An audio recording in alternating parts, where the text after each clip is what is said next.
Hi everybody, welcome to another tutorial on EvolverFX. In this video I would like to show you how you can use effects.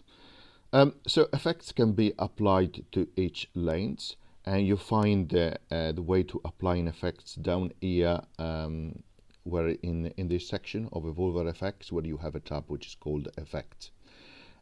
These effects are applied to the lane that is selected, so it is very important that you select the right lane.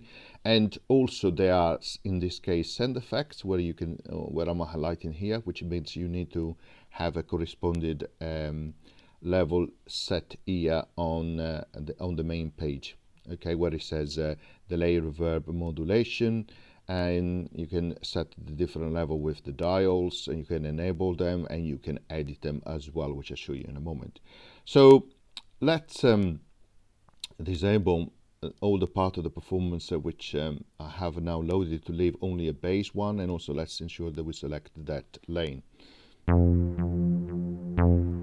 Okay, this is how it sounds like. So let's say that I remove any reverb. Let's remove any delay. Okay, and also you can change your modulation. Now the modulation is an interesting one because you can set the type here, clicking on where it says flanger 1, you can set it to chorus, phaser, celesta, and so on.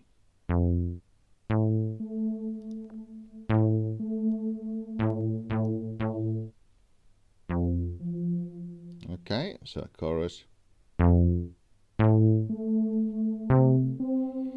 In terms of reverb, you can edit that, and you have the room size and also low pass filter, which becomes very handy. And then you also have a delay effect, and if you click on edit, you have the classical control to set the delay feedback for each channel. So left channel, right channel, the delay effect, and also the feedback, and then you can set the timing here with the buttons underneath. So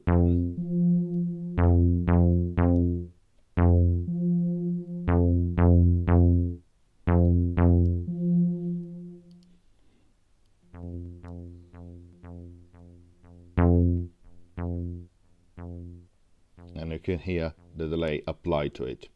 Of course, reverb, let's increase the reverb.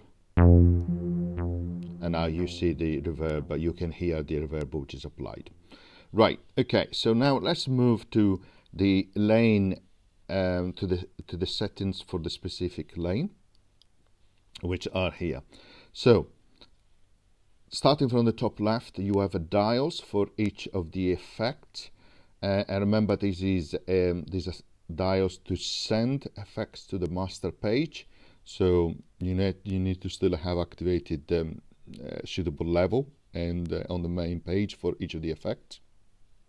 But we can say for this lane, don't send delay. And in this case, we don't have any delay. Or we can say don't send any reverb. Okay, and so on. So you can make the changes as you like.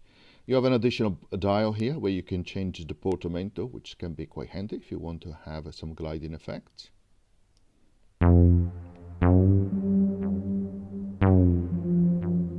As you can hear, you have a portamento which has been applied.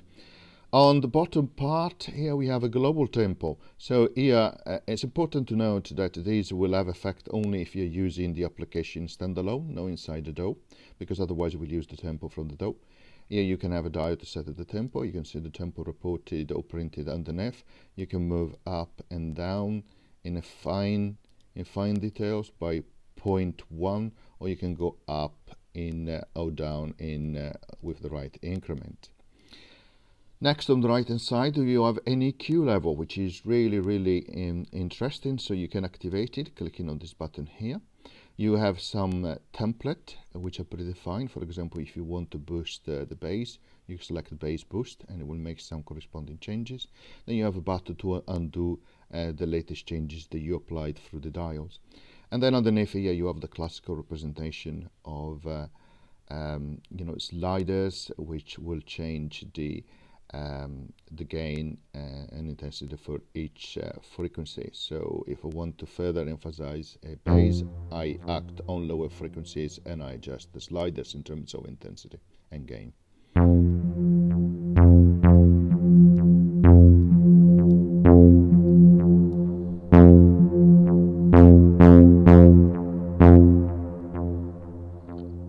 And if I don't like it, just click on the undo button and it will go back to where it was.